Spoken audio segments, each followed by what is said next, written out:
Hello, everyone. I see the numbers going up on the room, so we'll give people a second to come in. Welcome. So excited you could be here at the NASW Louisiana Town Hall on the Compact. Hey, look at that. Perfect time. Hey, Ellie, how you doing? We've got people entering the room now. It's like my blood pressure. It's going off the charts. You guys will, those of you on the webinar out in the audience will notice that you're not on camera. So you can continue to eat your dinner and or do whatever you're doing out there. We also, and I'll be updating this just a little bit as I see the numbers go up. We had about 1,000 people sign up. Right now we got about 130. So we'll see how the numbers go. Everybody signs up.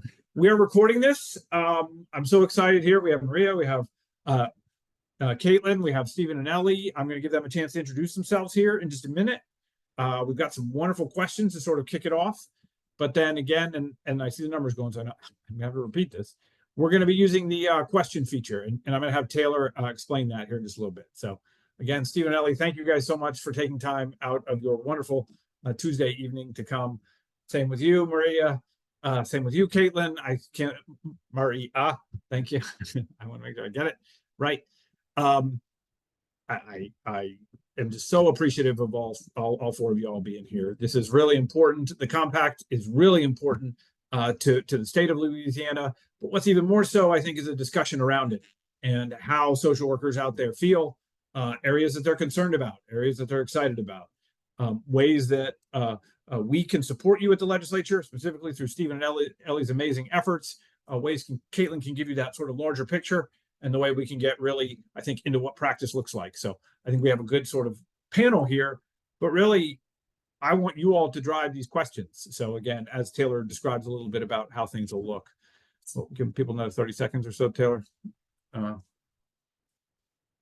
again, this is being recorded, so you will have the opportunity to either come back and watch it later, or if you're not watching this live, it's all going to be set for you. Again, we plan on going to 7 o'clock tonight if we need to. We get done early, great. If it's 7, there's still a few more questions. I'm happy to stay on, although our panelists will be able to. 7 o'clock is the end for them, so I may stay on if needs be. And if not, I can get to you with other questions. I see the numbers still going. I think we'll probably just have to redo this a little bit, but I would love to get started. So Taylor, do you want to give a little sort of a housekeeping as we go on what things will look like on how people engage? Yeah, absolutely. So we'll be using the Q&A feature for questions. You should be able to see the feature at the bottom of your screen. You can type your questions into there, and you can upvote other people's questions so that we don't have very many duplicates of the same question. If you see a question that you really want answered, just go ahead and upvote it.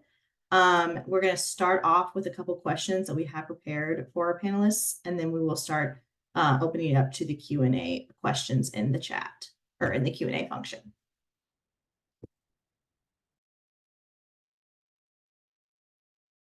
So again, use the Q&A, vote them up. So excited. Maria, would you like to share first a little bit about your background and anything you'd like to share about yourself? Sure. So thank you, Will, for the invitation to be here. We met in a work group working on some things for NASW here at the state level in Louisiana.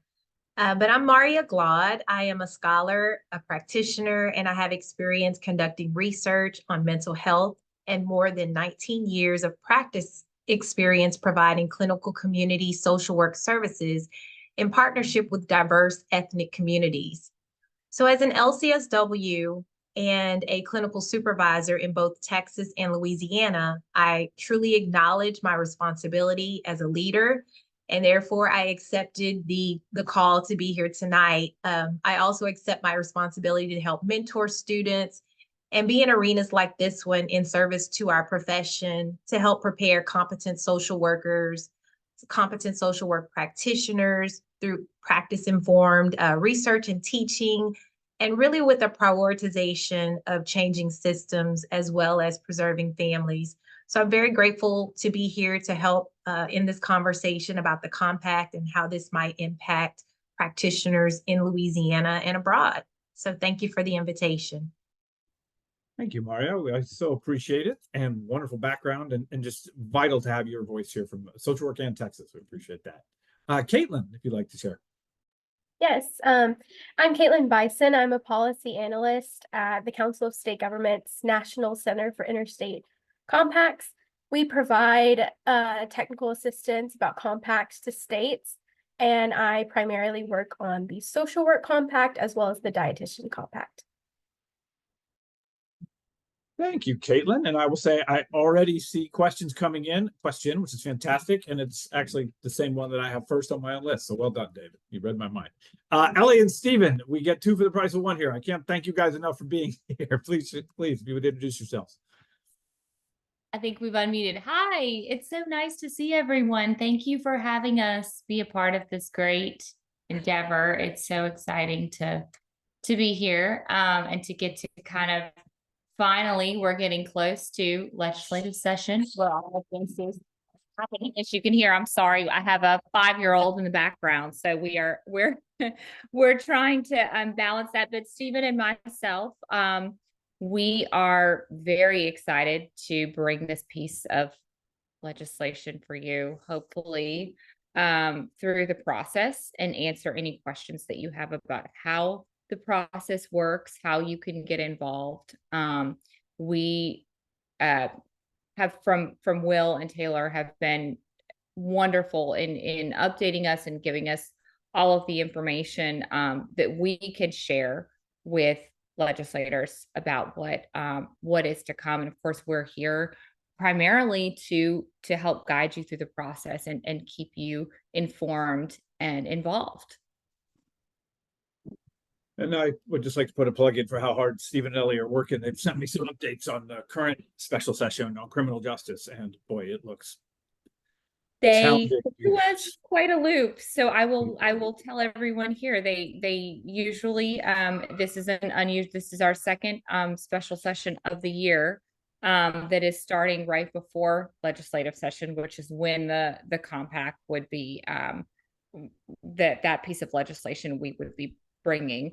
So they have thrown quite a lot of very heated, to say the least, bills in during this special session, which could be a good thing in getting some of these very controversial topics somewhat out of the way. I don't think they ever go away, but to be able to get our messaging out, that it's not clouded by some of these really heated issues, not to say that we're not heavily involved in a lot of these issues. So it's definitely been an interesting start to a new administration. Well said. That was very tactful. And then I saw a couple of questions here. What are Stephen and Ellie's jobs? They're lobbyists. They work for Searsucker Strategies, which is their firm. And we are very, very lucky that they are our contract lobbyists. So they NASW Louisiana contracts with them. I'm going to start here, and then you'll see as we go that you put your questions here, and then Taylor will delete them as we go. So your questions may disappear. That's cool. Hopefully it means we answered it. If we didn't, type it again and we'll get to it. I'm actually going to ask the first one. My plan is to sort of put some questions out there for our panelists and then get into yours. First question, Caitlin, how does the social work licensure compact work? What's a brief summary of it? And how do people who are social workers get involved? Yeah, I'll be as brief as possible because usually that question bars like a 20-minute presentation for me. But first, I'll go a little bit into what is an interstate compact in general, just very quickly.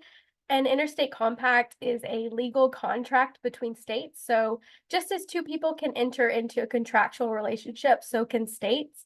A common question we get is like, how does my state join the compact? This wouldn't be a decision of like the licensure board or anything like that. It has to go through the legislative process and be signed into law in order for a state to become a member of the compact. And the compact for the driver's license is the most common example we use. So you hold one driver's license and you can drive anywhere else in the country. That is actually facilitated by an interstate compact. So for the social work compact, in general, like a 10,000 foot level view on how it works. Let's say a social worker wants to practice in other states. They must hold or be eligible for an active unencumbered license. The or be eligible for is allowing for new graduates to apply for a multi-state license as their very first license. But then that home state receives that application, verify that they meet those eligibility requirements, and issue a multi-state license according to the category of licensure they sought or previously held. Then that license is issued and they now have the ability to practice in all other member states without any other action necessary. That was well done, succinct and right on. So long story short, you get a compact license, you can practice in a compact state.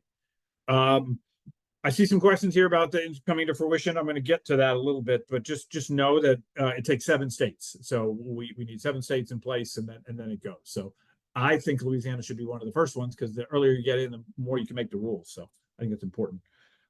Maria, from your perspective, what are the benefits of having Louisiana pass the compact in the upcoming legislative session? And really, however you want to answer it, but from that social work place. Sure.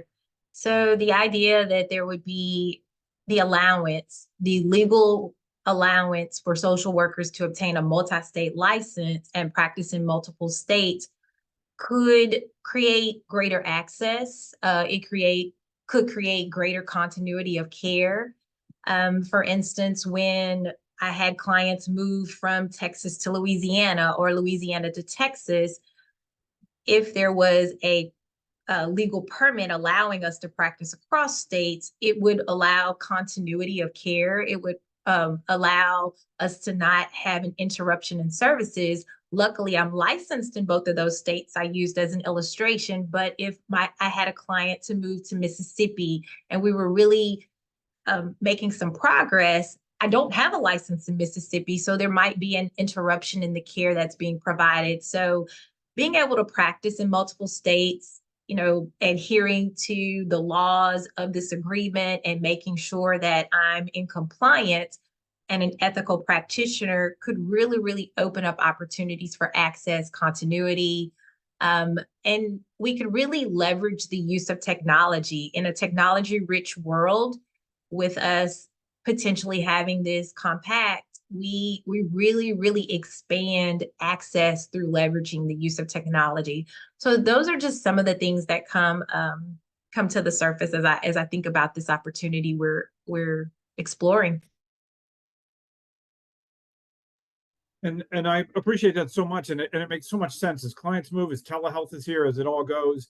One of the things I shared my perspective on it is, and again, come at me as we move through this, it's going to make a lot of sense from a telehealth standpoint for clinical social workers, but from non-clinical social workers in person and being able to cross state lines to do hospice work, to do other assessments, to do other things is there too. So while that's a very big reduction on it, I do think everybody benefits, and there won't just be telehealth. I actually think that there will be some, if Texas, Arkansas, Mississippi, Tennessee, all the bordering states are there. I think that's an impactful piece. Steve and Ellie, so you got the tea leaves or the magic 8-ball in front of you. And what are the challenges that we're looking at here in Louisiana when it comes to passing the compact? So what does the landscape look like? And then how do social workers get involved once the ball starts get rolling? Great questions. Yes. Sure. I think that really the landscape is honestly pretty ideal for this type of instrument right now. The new legislature and administration that we have is looking to do a lot of things focused around stopping some of the business impediments and economic development. And the administration has referenced access to mental health care as one of their priorities, and have talked about unique ways to make that process simpler, even reaching out as far as telemedicine. So I think a compact falls really well into that structure. I think the keys to that success are simple. It's that the social work community be speaking all as one voice. The legislature, when we look at these types of instruments, they're going to be looking to each and every one of you as the stakeholders, as social workers.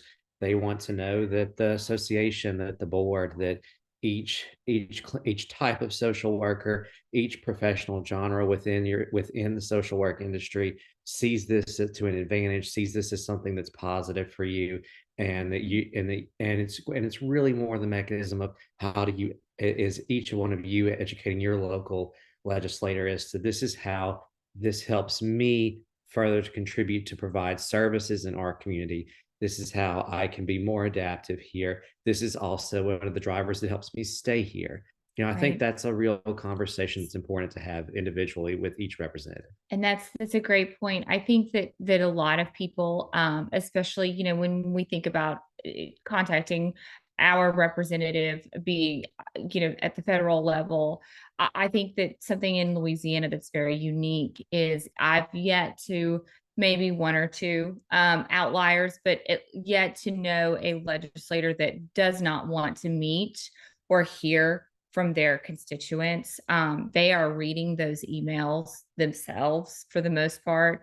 Don't ever think that the emails or the efforts are going unheard. I think that it is so important in passing this instrument, and I think that this is a very bipartisan issue that Louisiana we are desperate to keep people here. We're desperate. We have a great, many great social work programs and schools, and we want to find ways to keep people in Louisiana. I think that's the number one argument that we can help find some solutions to that have been ongoing in our state for many years. And so that's where you come in, is to emphasize how much this does keep you as the expert, as the professional, as the needed professional here in Louisiana in their district. To summarize, Will, I think you really have a strong policy environment for something like this. I think that this is the type of thing this legislature is looking for. I appreciate that. I know obviously you don't want to talk in absolutes when it comes to legislation. I very much understand that, but talking about the culture, talking about the bipartisan piece, talking about an understanding of what this does for the mental health landscape, talking about all that, I think is vitally important. I want to put a plug in here for NASW. We love having Stephen and Ellie, and they are amazing, but they come through membership, and resources support our ability to work with them and hopefully grow them in the future.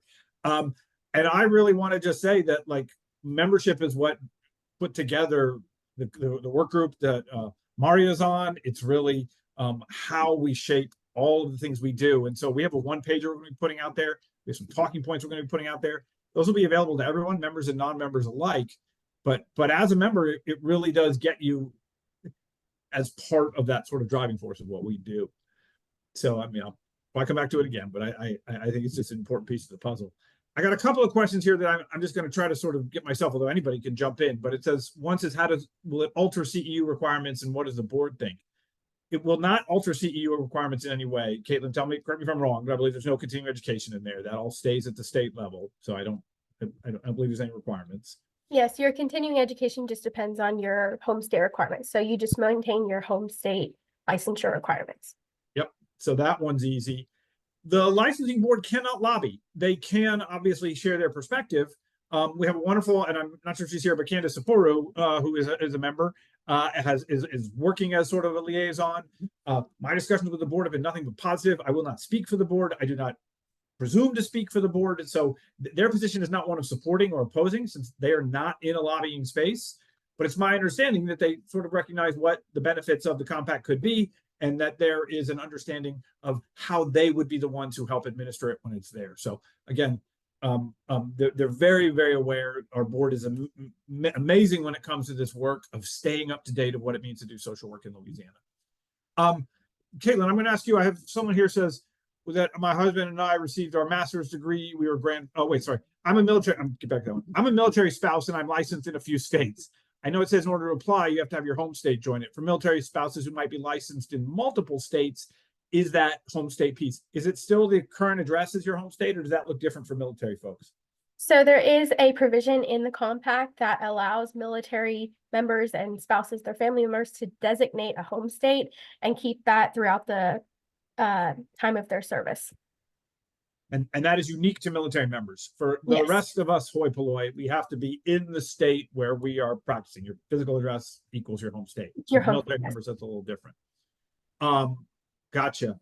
What states are already part of the compact? We know that South Dakota and Missouri are in, and it looks like Virginia and Arizona are coming right down the way. We had someone who was grandfathered in without the exam. That would be up to the council, correct, Caitlin? Yes, things like that would be up to the Compact Commission, which hasn't been created until there will be 7 states. So a little difficult to answer at the moment. So sorry about that. No, not at all. I think that's really important to know that ultimately the compact itself is fairly broad, and the commission will deal with a lot of the details on there. Maria, do you have any concerns about practice right now in relation to the compact? Are there things about the compact that what are areas we maybe need to look at or think about, putting Stephen and Ellie to work with future legislation or future areas to sort of protect what social work does? Yeah, well, with Louisiana in particular, because we are rural and urban, and there are gaps in different areas of Louisiana, there is thinking that there might be challenges with regard to resources, but this idea of being able to practice while living in other states could also bring resources into our state. So I think the top challenge or opportunity that comes to mind would be with regard to state regulations. There being different rules and reporting responsibilities within different states. And so practitioners would have to learn these. Things like duty to warn might be different from state to state. There may be some nuanced laws with various states, and it would be the practitioner's responsibility to gain knowledge and really be well versed in those specific differences across states. So I think that would be an opportunity. So some people see it as a challenge. I see it as an opportunity where states can come together and really create these measures to set practitioners up for success. So those are my thoughts. Yeah, it's wonderful. And if, again, as people are speaking, you have questions from what people share, feel free to drop that in there, and you can write it general, or you can write it specific to someone. I'll see if I can get it. Stephen and Ellie, I'm wondering, based on what we just sort of discussed about the special and criminal justice being so big, are there other issues right now happening in Louisiana that could impact the compact for positive or negative? Are there other things happening within the scope that the compact will maybe get buoyed by or have to navigate around? Yeah, I think that this is going to be an active session discussing healthcare access in general. Now, how that's going to shape out yet, we don't particularly know. There's only roughly around 90 bills for the regular session that have been filed.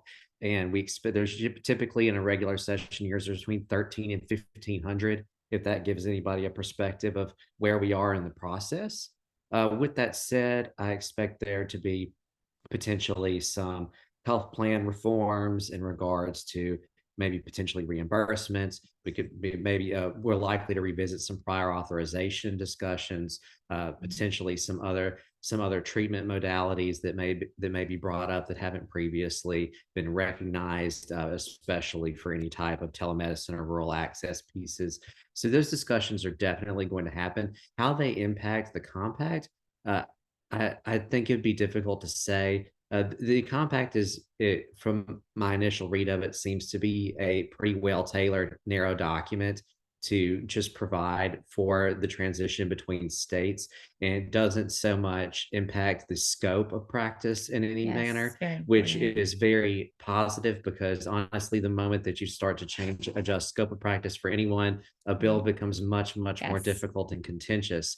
So I think that within the four corners of where we are now, I think all this can do is highlight some of the other endeavors that social work cares about. I think that's really where the compact comes from here, and where it's complementary, if anything, to anything you'll see during the session.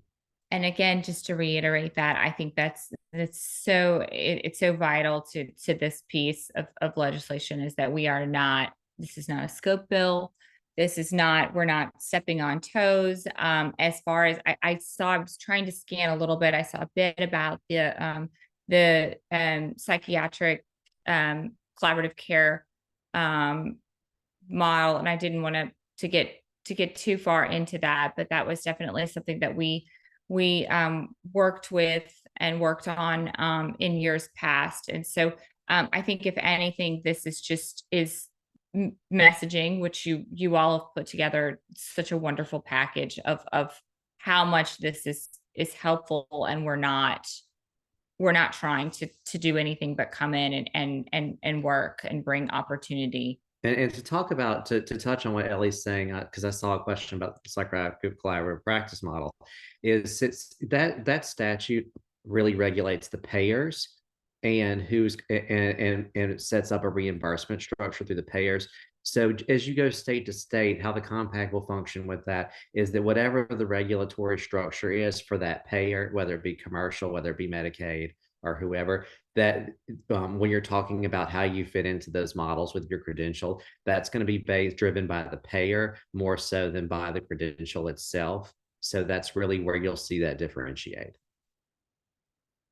And again, just to reiterate that what Stephen said is that we're not taking anything out of the rigorous services and what you're providing state to state, that this is a continuity that is equal through different states. And there's not going to be just because the exam was taken, or there's a certain set of regulations in one state, that it is definitely up to that individual practicing social worker to be updated on what another state is doing, and that they are agreeing in the compact to uphold those regulations as well. I think that's very important when speaking, is that this is not diminishing by going state to state, one state's exam, or diminishing anything in the quality of care. I think that's very important. Yeah, thank you. And I really appreciate you saying that, because it really pulls back people. You got to understand scope is huge, and this does not change scope. I have some questions along those lines. First off, will we pay more renewal fees? Likely, yes. Now, Louisiana, the licensing board will likely be able to determine that, though. Does that mean that there is a compact license and a non-compact license, a fee for access and a fee for not? That's sort of a regulatory piece that'll come down later. But I can say that there will be a cost, but it's not necessarily going to be baked into everyone's license, and there may be a way that could be shifted around. One of the questions I'm seeing, or in a couple forms here, is, hey, wait a minute, I'm an LMSW in Louisiana. I see another state allows for independent practice, or another state doesn't have an LMSW. How does that work? Caitlin, please jump in here, but it's my understanding that since the compact includes all three levels of licensure, all three levels of licensure would have access into a state. This would potentially, if you didn't have one of those levels in your state currently, create the need for a new license at that level in your state. So a state like California that has one license may not be so crazy about the compact, because it would create some new divisions. And when it comes to the independent piece, it's my understanding you have to practice under your home state's license, what that determines. And so whether or not another one does or does not allow. Am I right? Am I wrong? Is that Stephen? I know that as long as a state has one of those categories of licensure, they are eligible to join the compact. And then it just depends on what level of licensure they have will be what joins the compact. In terms of so if they don't have that level of licensure, they wouldn't be a part of the compact. It's just an alternate form that a social worker could take.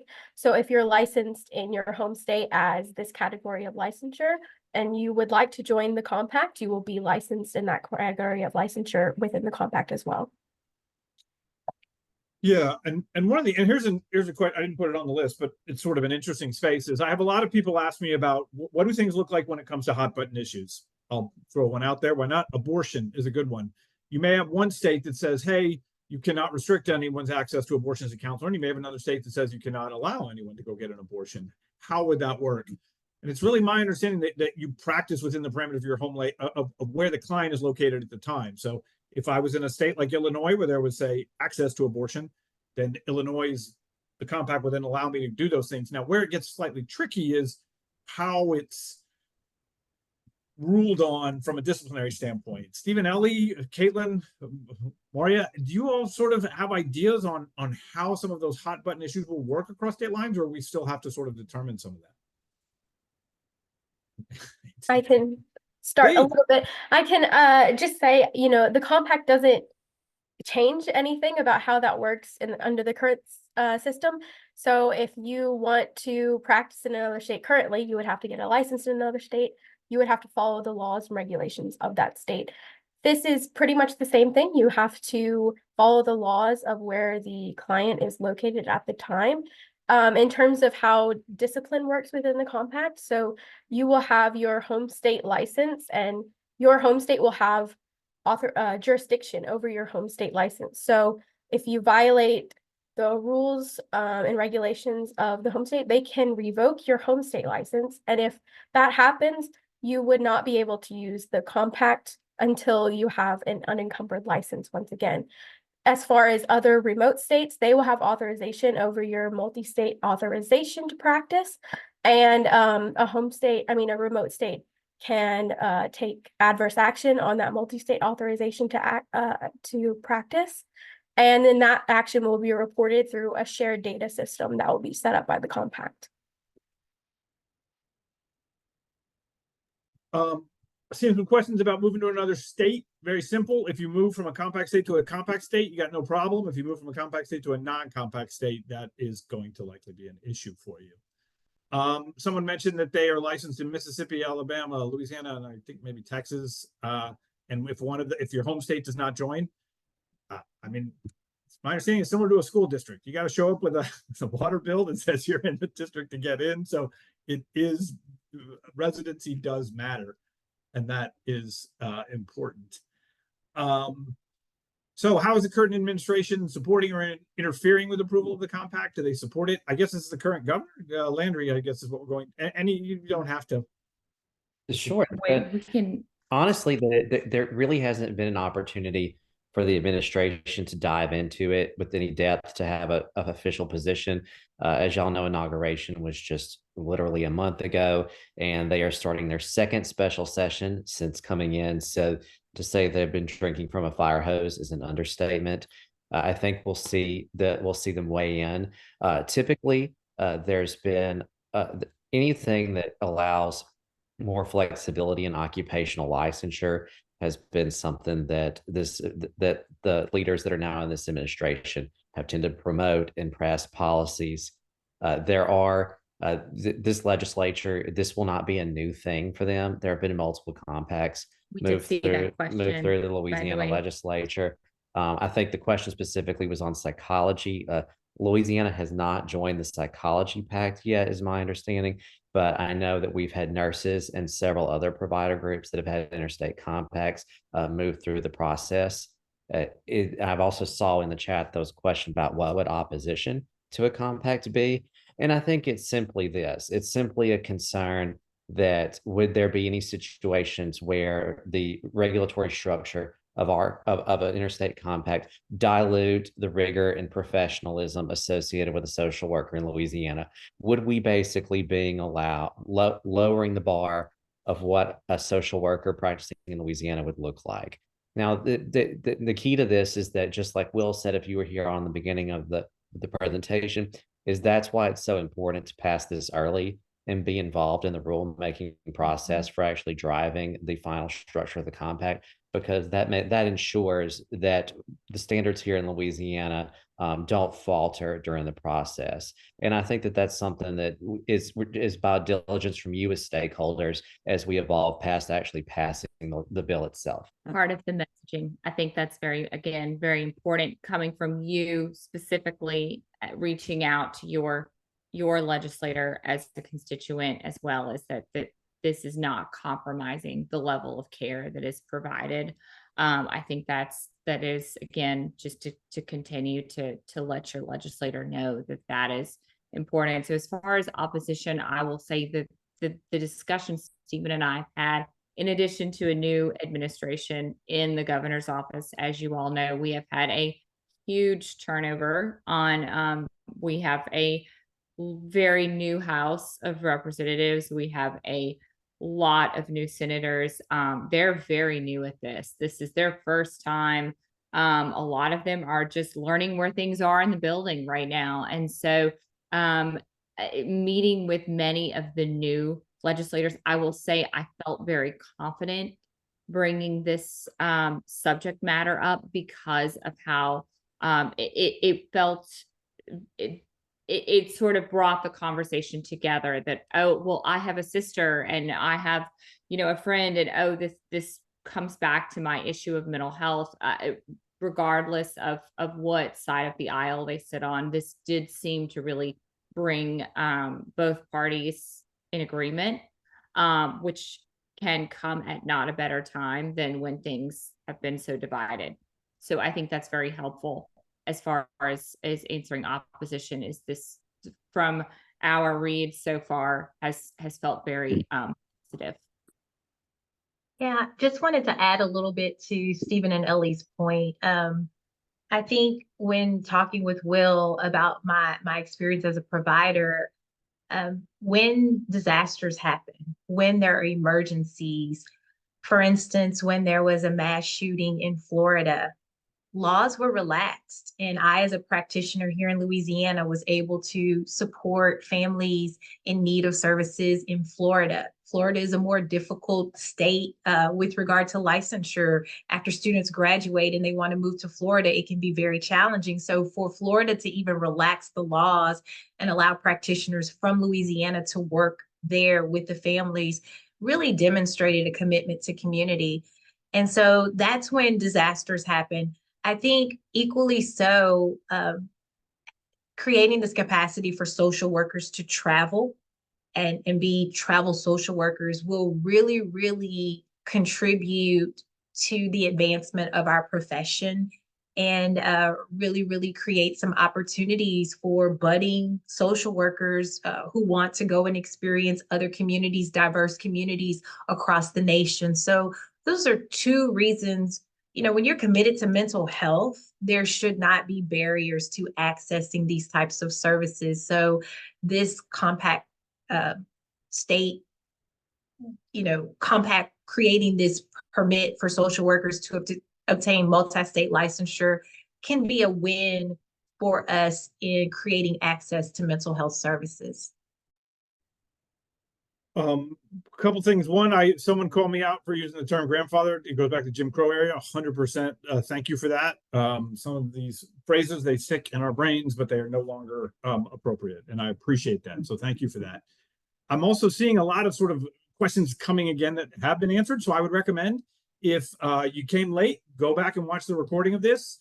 I'm a lot of sort of questions about how the board involves, what things look like. Some of this is a new landscape, and some of this the board will have to make some rules on that sort of fit and sort of work as sort of an adapter piece to make sure that the compact itself, ports out and that people port in.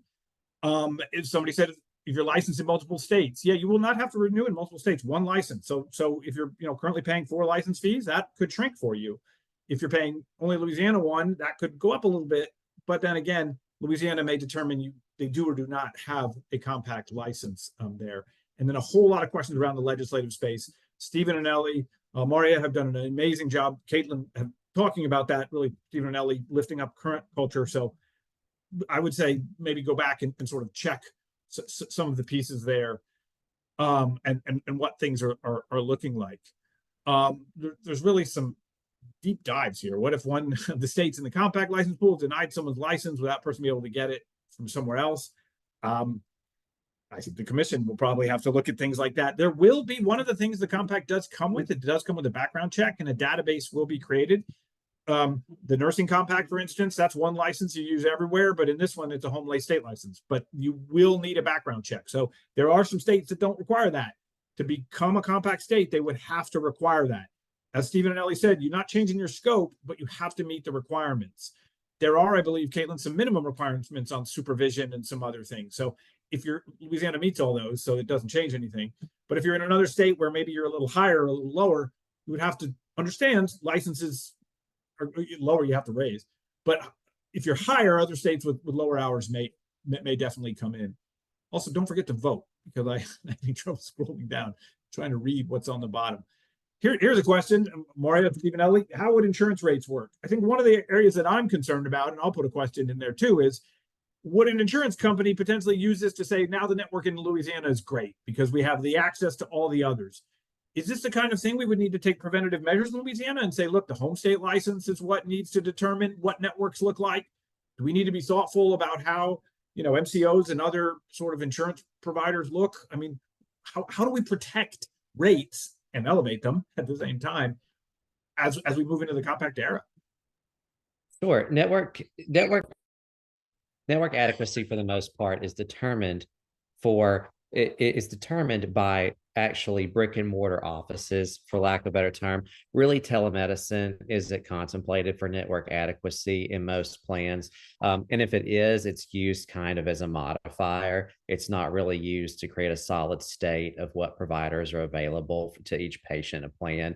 And so I think that as far as how that impacts your provider base, I don't think you're going to see much distortion from that in the short term. I don't think you're going to see that affect rates in a negative way, nor do I think you're really going to see any adjustments in any regulatory red tape from that perspective with the plans. Now, how does that look in 10 and 20 years? It's hard to tell. I think that the plans are going to start considering all of these things more and more as time goes on, but also I don't think anyone here would disagree with we've got to revisit reimbursement in general in many ways when it comes to social work and mental health parity.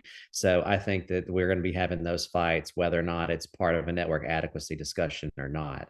But I think they're rightful discussions to be having either way. And I also saw a component that was asking about malpractice, and forgive me for any of the, I may ask the rest of the panel to weigh in on that in some capacity, but my understanding would be that likely you would be dealing with a malpractice claim in the jurisdiction for which you practice in, how that's impacted with your local malpractice. The mechanics of that may also differ between your individual malpractice coverage or not, but it's definitely something that we should be discussing as we go through this process. Great point. So I'm seeing some things here about like if practice will be guided by the state where you're licensed in, correct? Well, overall, but then the state where the client is located is ultimately the rules you have to follow. So you would potentially, if you have someone in Illinois and you want to see someone in Illinois and you're licensed in Louisiana, you better know what Illinois' rules are if you're going to do that. So it's important that you educate yourself as you see clients outside.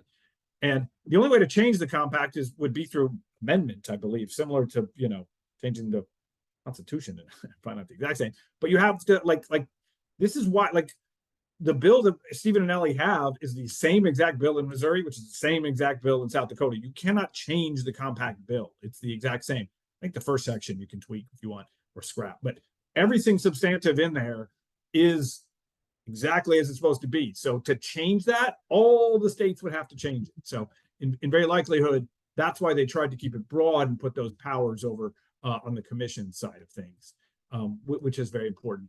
How soon can we expect this to happen?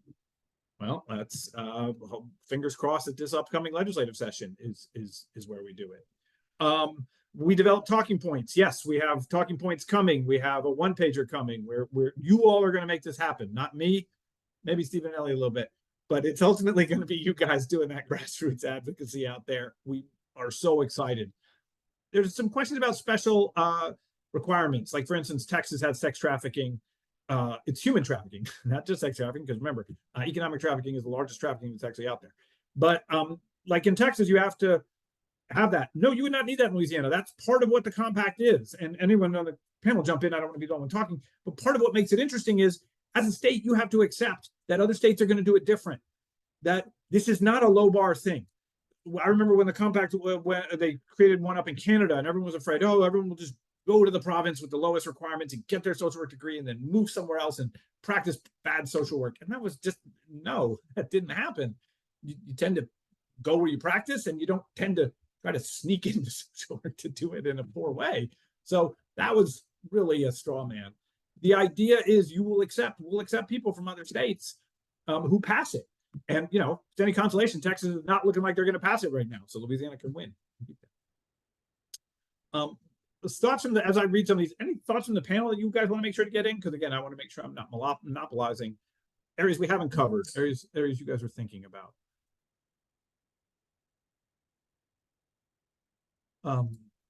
And I also want to be clear. I see here, like, if a participant said speak and then I didn't hear you, so I'm jumping. If a participating state took action against a multi-state license, could the coalition still maintain their LA only license? Yeah, one of the interesting things about the way it essentially works is you have to have a license in good standing, as Caitlin shared. So that's vital. Your license, your home state good license must be in standing. But another state could potentially, I guess, kick you out and say you can't come practice here, but that wouldn't prevent you from any of the other states. I believe. Is that correct, Caitlin? Can someone bar you or no?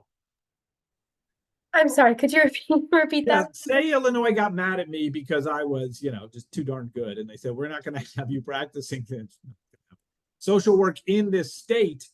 Could Illinois say, we don't want you here, but all the other compact states still allow me? Or is it once you have access to the compact, you have access to every compact state, and the only way you can be removed is your home state's license to be removed?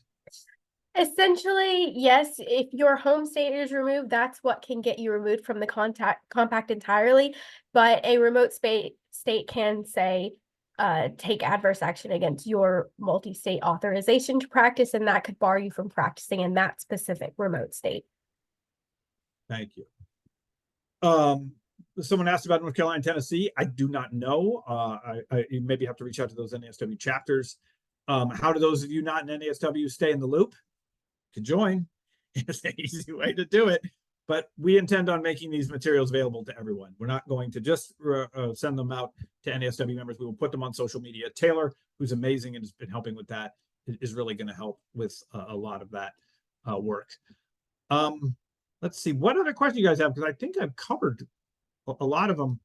Oh, will the in-person 10-hour CEUs be less because it's important? Just so you know, the board currently has a rule that is set for, has been promulgated and needs to be posted to the register, but that says that online synchronous, meaning live CEUs, will count towards your full complement of live CEUs.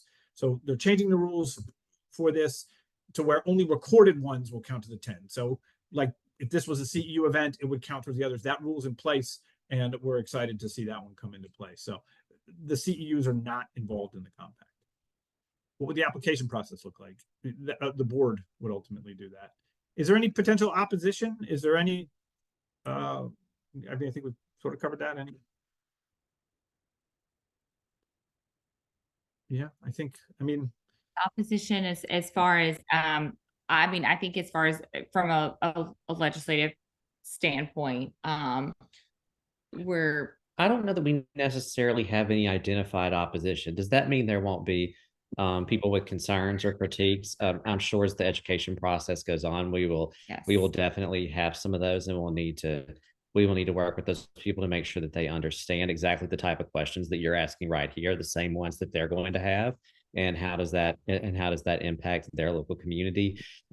There's really nobody in the legislature that I would say has in the past been identified as anti-compact as a general term. And I think we're going to find that while this legislature is probably going to want to dig deep into this, just as you are here, for exactly the reasons you're talking about, things like reimbursement, things like malpractice, they don't want you as the social workers in their local communities to be impacted negatively by some glitch in this. So they're going to want to understand the mechanics of all that. And I think that's really what we're going to see as far as criticism or scrutiny. Which is what you're doing right here. I think that someone mentioned, a one page or talking points. I mean, Will and Taylor proactively have given us pieces of information that we can share, and early education always, especially from you as the experts and as the advocates, is so important. That education piece, we've said this millions of times, that they often have minutes to look at something before making a very crucial and impactful decision. And so by bringing them this information early, presenting honest and to our best ability the information that we're provided and you all are provided, I think that's going to be addressing anything that would be geared towards opposition. I think one thing, a fiscal note, with this new administration, fiscal notes are not obviously desirable, and they don't like them. We have done a little bit of research in the fact that with background checks that was mentioned earlier, our state may be one state that would require a fee for a background check. I think it would be a minimal fee should you, Louisiana not be your home state and you were coming to Louisiana. It would be a minimal fee for a background check that we would work out. We're looking at how we would structure that in the piece of legislation, is if that would fall on the individual social worker, if that would be a fee that the state covers. Traditionally, being a fee, I would say, what is it, $25 to $50 for a background check? And I think that is a one-time fee. So you would pay that as you were to enter into. And that is something that the model legislation doesn't marry you to in a particular format. So we have some flexibility as we talk to the legislature and see how they prefer to handle the financial side of it. But like Ellie said, I think that's really the only impediment, but I don't think that we're going to find that to be a major obstacle. And I want to touch on 2 points real quick. I saw in the questions, the LPCs pass. Why wouldn't this pass? I think this is going to fall under a very similar line as the LPCs. So that's exciting. We never want to say anything for certain. So if you don't hear us go, this is a slam dunk, it's because stranger things have happened. So we always like to make sure to be clear about that. You know, the legislators have a mind of their own. But you watched the budget last year, you will know. But we do feel confident that this is going to go in the direction that past successful compacts have gone. And then as far as sponsors, I saw a question there. We're talking to a couple of sponsors on the House Health and Welfare Committee, especially people who are very familiar with the process with compacts and have had previous experience.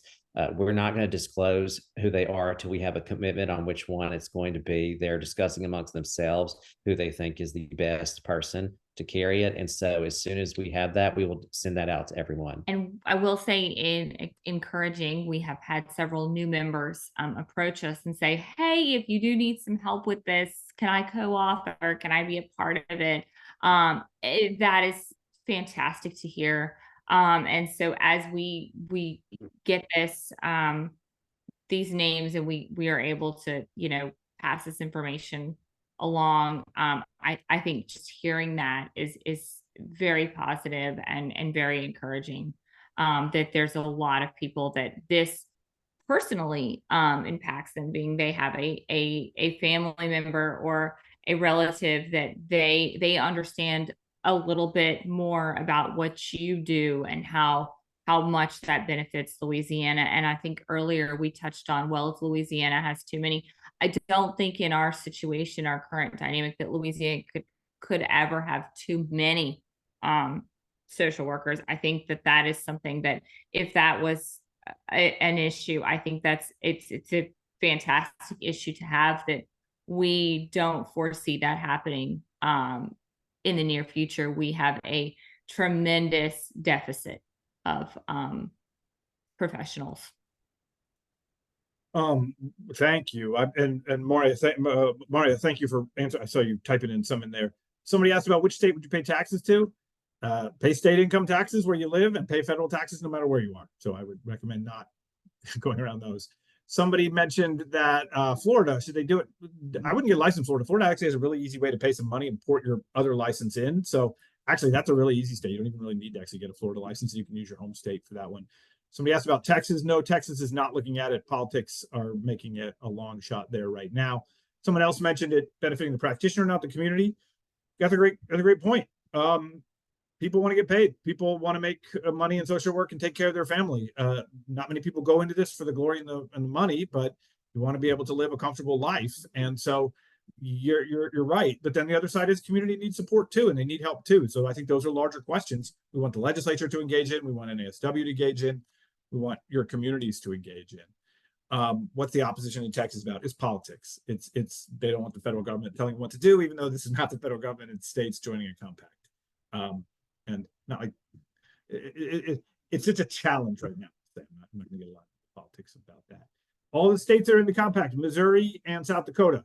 That's it right now. Although we're looking at, if you go to swcompact.org, I can't put it in the chat because we have no chat, but if you go to swcompact.org, you can see a map, and it's very pretty, and it has dark blue states that have passed and light blue states where legislation is pending, and I hope to make Louisiana light blue soon. Not talking politics here. I know this is recorded. Are there efforts to gather more states? Each state's going to have to do it on their own. In terms of cost, again, we don't really know about that. Again, continuing education does not come into play. Somebody asked about a New Jersey court case and telehealth. I don't really know that case, but I don't assume it's really going to impact a lot of what we're talking about here. This is not about telehealth in the center. Telehealth is a benefit of the compact. The compact itself is about licensure and practice in each state. Could this open social workers becoming contract workers? I don't know. I think ultimately you could or could not be a contract worker based on your own preference and what sort of the jobs look like. And then we've got about 4 minutes left, so I'm trying to get through these. I'm unclear if this passes only with a small group of states, 7 states with social workers only in those states. Yes, you have to be a compact state to make it work. And I mentioned 7 because 7 states is the tipping point for creating the commission, which then puts the compact into place. So say Louisiana passes this, they then still have to join the commission and then put together the rules. So that could take another year or so. Do not assume that because Louisiana passes the compact, say, here in the next 4 or 5 months, that maybe a little longer, that would then allow immediate practice. You still have to establish the framework between those states. And that's what the council itself does, or the commission. So just be aware that it's still a little down the road, but once you're in, you get to help make the rules. So there's something to be said for that. Again, I can't go back to the cost because we just don't know. I think we're kind of thank you. I see frantic typing in here. It looks like we're kind of near the end of the questions, unless you've got one last burning one we haven't answered. I think most have been answered. If you have a question you said, wait, mine didn't get answered, we would likely answer it at the beginning of the webinar. We will make this available to everyone. Please go out there and take a look at it. We're super excited. Cassandra's asking about garner more state from other states who are contemplating proposing legislation. It's just a state-by-state issue. New York never passes compacts. I think they have like a lot of compacts that just never go through. Pennsylvania has a weird law that doesn't allow them to engage in compacts. I think it goes back to like revolutionary days or something. Caitlin's shaking her head, but I know they've got some weirdness up there. It wasn't quite right, but there's weirdness. You said California has one license in California for social work. So they're joining the compact might be a challenge. They would have to create some new licenses. So it does look different state by state. Finally, panel, any final thoughts you guys want to share that I or we have not covered so far? Well, just a huge thank you. Y'all's checks is in the mail. I can't thank you guys enough for just how kind it was to take your time this evening. If anybody has questions and that did not get answered, wants to email me directly, please do that. I think Taylor will drop my email in the chat right now. I'm W. Francis. Well, I'm not going to spell it out because it's long, but I'm also on the website, NASWTX.NASWLA.org. NASWLA.org. There I am. You can find me. Send my questions. If they're specific to one of these panelists, I will share them on with them. Thank you again. I look forward to having everyone advocate. All of our panelists, just a huge round of applause from the crowd. I know I can hear them out there in Louisiana. You guys did amazing. Have a wonderful evening. Everyone have a good night. Thanks, y'all.